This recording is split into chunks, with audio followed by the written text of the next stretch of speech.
금리가 오르면 대출이 아프다. 환율이 오르면 수출이 좋다. 그런데 그게 무슨 뜻인지 진짜 알고 계신가요?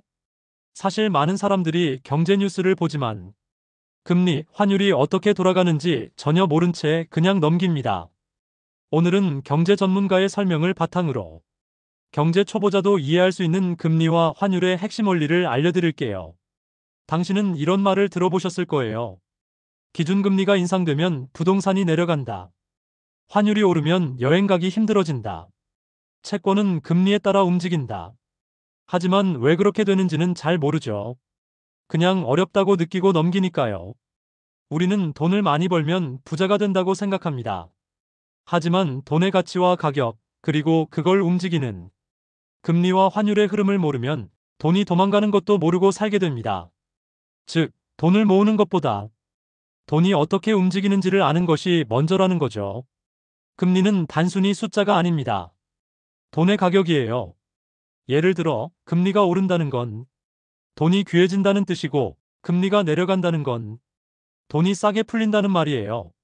그래서 금리가 오르면 기업은 대출을 덜 받고 개인은 소비를 줄이고 자산 시장도 움츠러들죠. 채권은 뭐냐고요? 중도해지 안 되는 정기예금이라고요. 예를 들어 연 2% 금리로 10년 만기 채권을 샀는데 그 다음에 금리가 5%로 올랐다면 그 채권은 매력 없어지겠죠? 그러니 가격이 떨어지게 됩니다. 그래서 금리가 오르면 채권 가격은 떨어지는 반비례 관계가 성립합니다. 환율은 달러의 가격입니다. 달러가 강해지면 원화가 약해지고 달러가 약해지면 원화가 강해지는 거예요. 그런데 중요한 건 달러는 무조건 안전자산이 아니라는 점이에요.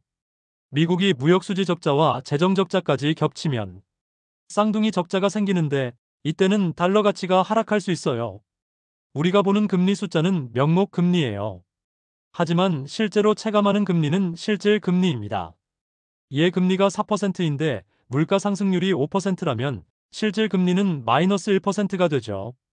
즉, 금리를 단순히 숫자로만 보지 말고 물가를 감안해 해석해야 한다는 겁니다. 이 내용은 모두 한국은행 출신 현직 글로벌 자산운용사 전문가가 직접 설명한 내용입니다. 그의 설명은 금융권 전문가들 사이에서도 가장 쉽게 경제를 설명하는 사람으로 유명하죠. 경제를 아예 모르던 사람이 이 네 가지만 제대로 이해하면 뉴스가 보이고 자산의 흐름이 보입니다. 금리는 돈의 가격, 채권은 금리와 반대로 움직이는 예금, 환율은 달러의 가격, 쌍둥이 적자주의, 실질 금리는 명목금리 마이너스 물가 상승률. 오늘 영상이 유익하셨다면 구독과 좋아요, 댓글은 콘텐츠 제작에 큰 힘이 됩니다. 다음 편에서는 왜 금리 인하만으로는 부동산이 안 오를 수도 있는가에 대해 더 깊이 파고들겠습니다. 경제는 복잡한 것처럼 보여도 핵심만 알면 의외로 단순합니다. 뉴스에서 흘러가는 수치들이 당신의 자산에 어떤 영향을 줄지 이제 조금 보이시나요? 오늘도 함께 공부해 주셔서 감사합니다. 다음 영상에서 더 깊이 있는 경제 이야기로 찾아뵙겠습니다.